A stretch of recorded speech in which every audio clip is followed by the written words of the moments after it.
This year's draft lottery will be unlike any other. We have guys who may not belong near the top who will be picked as such. We also have others who may be a steal later on who are being overlooked. And yes, you can say that about every draft, but none as much as this year, which honestly makes me very excited for it.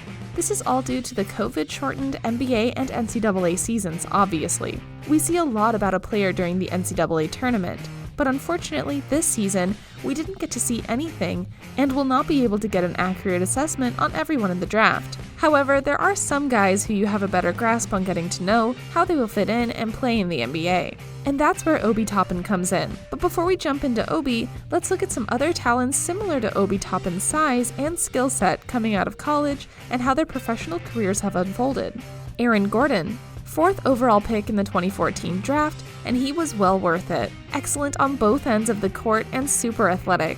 We all know Gordon very well from his dunk contests. How the heck did he never win at least one? The man was robbed and clearly the best dunker in the NBA. Kyle Kuzma, 27th overall pick by the Brooklyn Nets, and now the Lakers are enjoying the fruit of their draft day trade with the Nets.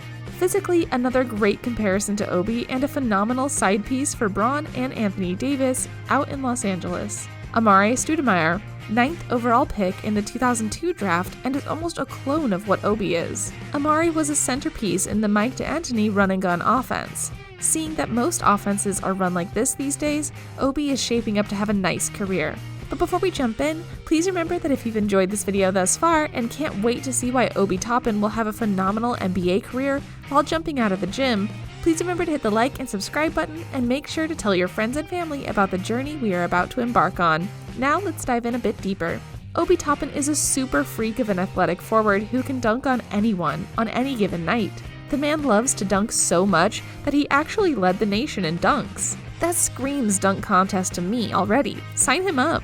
And Toppin also has a very consistent jump shot to go alongside of all the highlight reel dunks. Just by the amount of games played over his 2-year collegiate career, this Brooklyn native has the greatest chance of making the most impact. In fact, he has come out and has said that he wants to play with the Warriors. If that doesn't scream confidence and wanting to make an immediate impact, I'm not sure what else does. Toppin is coming off being college basketball's reigning National Player of the Year, and it's important to note his age. He is already 22 years old, and to me, I like that, because he should come in a little more mature than someone who is barely 20.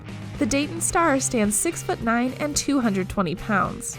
That frame has made Obi one of the most dynamic athletes in the draft.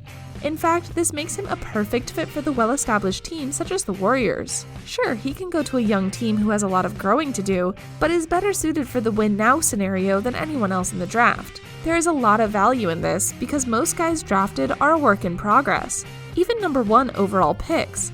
Look at Ben Simmons and Markelle Fultz, to name a couple. Not everyone comes out ready to play with the big boys, but Obi is.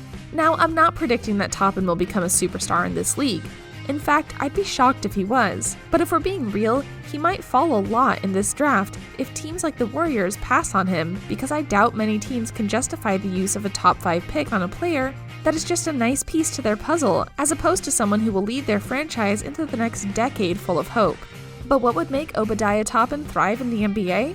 First, an offense that suits his style of play. But do you build around that or not? That question won't be answered here, but definitely shouldn't be ignored. Pick-and-roll offenses would be the bread and butter Toppin needs to grow in. If you watched him in college, you can tell that the system that he played in is the closest to what you would get in the NBA system. It allowed Toppin to prosper. Given that same system in the NBA, he will be dunking on guys in the spotlight. Obi's value is grown out of the idea that he can make every read and every pass coming off the passes and screens. Basically, he can do a lot of what a point guard is asked to do, and that's not typical of a bigger guy or forward. Plus, did I mention he can dunk? Toppin is incredibly dangerous around the basket. He plays like someone who is much bigger than him, even though he's a pretty big player himself. A lot like Amare Stoudemire, and we all remember what he did. Can you imagine Obi in a Mike D'Antoni offense? Better cover your head because he will be dunking on you. That makes him an amazing target for alley-oops and easy buckets. Again, and I can't stress this enough, placing him in an offense that spaces the floor well will make him stand out tremendously. Secondly, put some respect on his name when it comes to his shooting ability. Toppin shot over 40% over his 2-year collegiate career. Thirdly, the one part of Toppin's game that goes overlooked is his passing ability. He averaged 2 assists for his career. That is actually pretty good for someone only known for their dunking ability. Obi knows how to read a defense and make the right pass in any situation. To sum it up, Toppin is a freak of an athlete and possesses the athletic skill to run and gun in the NBA. What he was born and blessed with, his physical prowess, cannot be learned. And as I mentioned before, he would absolutely be a dangerous bullet to shoot off for an explosive offense and a cunning coach. He may be a late bloomer, but better late than never, right? And if he ends up like any of the players mentioned earlier, he will be a must draft.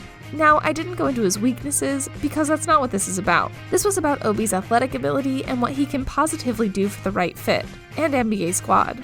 That's why, at the end of the day, what will matter most for Obi is not what numbers he is drafted, but to whom he is drafted.